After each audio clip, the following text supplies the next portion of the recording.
Meet the Crisps. They live in a 3-bedroom house in Sale, and since Kate became pregnant with Zach last year, they've been keen to move into a bigger home. And finally, they feel the time is right to grab a bargain while they can.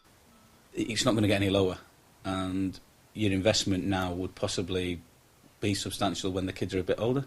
We would never really look at a £300,000 house, but that's now become that we can. And they're not the only ones taking the plunge. Some of the neighbours put their houses on October, November time, and they're friends of ours, and nobody's viewed them.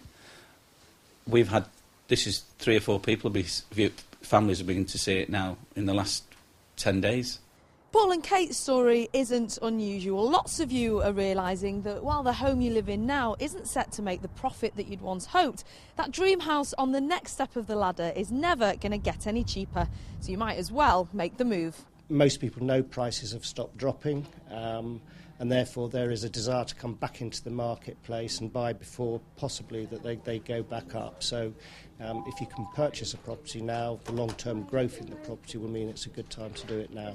What's the impact of the banks freeing up loans again for first-time buyers? This time last year, they needed 25% deposit to come and purchase a property. Well, there are deals and products on the market at 80, 85, even 90%, and therefore if first-time buyers come back into the marketplace, it will trigger a food chain, as it were. The smaller houses will sell, which will release more buyers back into the marketplace.